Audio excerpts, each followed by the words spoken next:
Welcome to Books on Point. In We Need More Tables, Norma Young provides guidance on how to find a balance between alleviating poverty and yet maintaining a measure of the privilege one may have been born with. By exploring assumptions such as the myth of hard work and the fallacy of meritocracy, as well as historical methodologies of philanthropy in Africa, she shares an outline of how those with privilege can play a role in social justice, and she joins us on the line. Norma, thank you so much for your time. Thank you for having me. So let's talk about what inspired this book. It really wasn't so much inspiration as frustration that led to me writing this book. For a number of years, I've been wondering what to do about the guilt I felt about having a better quality of life than so many people that I know, people that I would read about or watch in the news. And I was starting to feel guiltier and guiltier and guiltier, and really in writing this book wanted to keep a record of the lessons, the learnings from my own experiences, as well as from experts and people who work in the field, to have a record that would guide my behavior. That when I had those moments of feeling guilty, I'd be able to have a reference of sorts in terms of what do I do about the fact that I see so much need around me. And I don't want to donate myself into poverty, but at the same time, I still want to play a role and make a difference. Right. It's a very interesting title. Talk to me about it. We Need More Tables. Well, the idea behind the table is it's somewhere that we sit at, we work at, we dream and plan and really craft our lives at tables.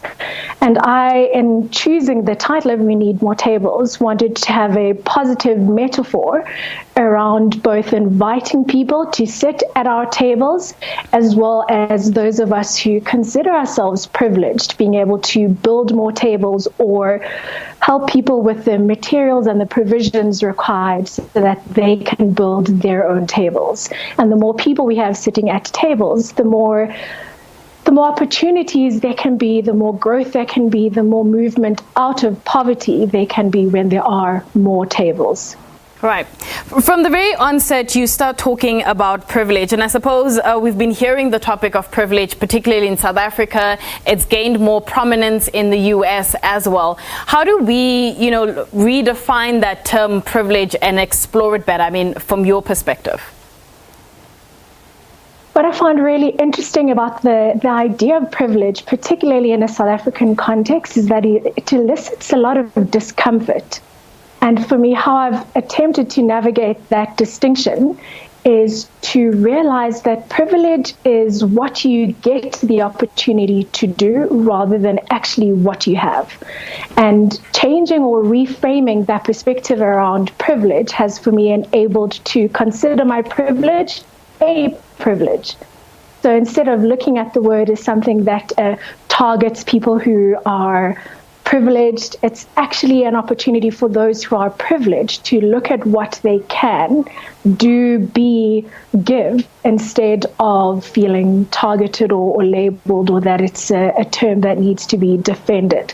There's no malignment necessarily behind the term if you look at it as a way of celebrating and acknowledging what you have, as opposed to just what you believe you owe society. Right. The one chapter that I must say, jumped out at me was the chapter on hard work and the myth around that, because I know that I've been guilty of falling victim to, perhaps not even victim is the wrong word, but I've seen so many stories about the rags to riches and I've fallen in love with them. And this chapter made me rethink that entire topic around hard work. Explain to some of our viewers why hard work tends to come with a bit of a myth. Sure. The idea behind the myth of hard work is that it's often postulated as a linear route to success, that in this journey of life, if you put in hard work, out will come the realization of your dreams. And for so many people in the country, that is not true.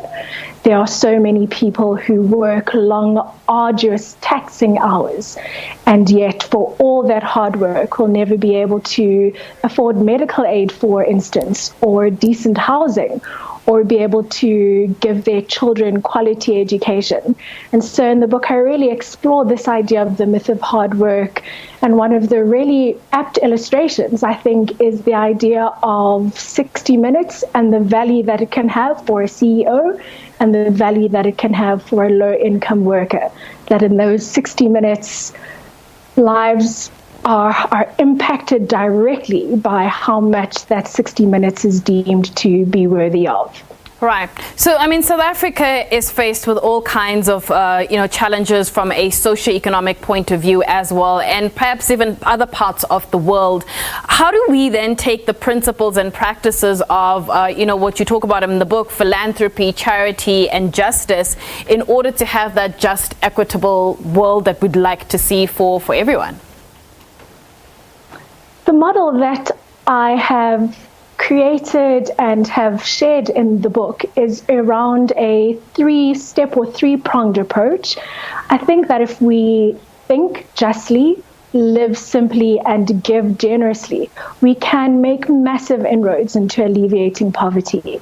And it really just starts with having some misconceptions corrected around poverty. The fallacy of meritocracy, the myth of hard work, being able to acknowledge and recognize privilege and the opportunities that it creates to open doors for other individuals instead of just being an opportunity for self-aggrandizement.